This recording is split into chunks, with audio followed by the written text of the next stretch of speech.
Hello and welcome to today's video break. My name is Sabra and we're in Psalm 25 verse 17. David's in this place of distress and we're going to hear it really good in this passage when he says, "Relieve the troubles of my heart and free me from my anguish."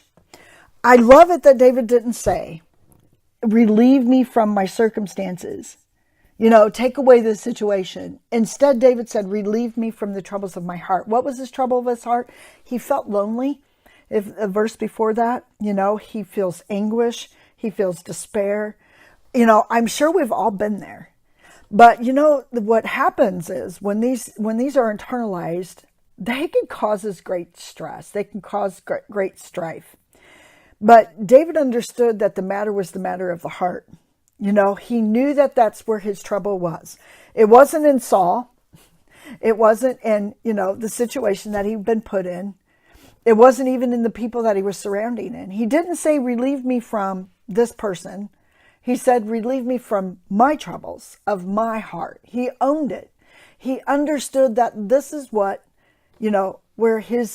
where what we do and how we do it is right there. In the center of who we are, in the center of our heart is where he needed God to visit.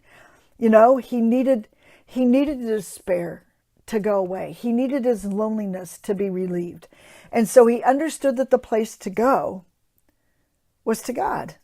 It wasn't to blame God. He wasn't pointing his finger at God. He was asking God for his hand of relief upon his circumstances. I love that view. And so, I know people who are very angry in life, but they spend so much time and energy blaming God for it that they're not going to God for the relief. They're blaming God for him, for their situation. And so I hope that you're not in that place. But if you are, can I just say, go where David goes. He didn't point the finger, but he knew who could relieve him. He knew who could cure his disease of his heart. And it wasn't numbing it. It was admitting it, and yet going to God who could relieve it. And so I hope that you're in this place where you're admitting where your heart's at. You're admitting the condition of your heart. You might as well, because God knows anyway. And just ask God to help you in that place of your pain.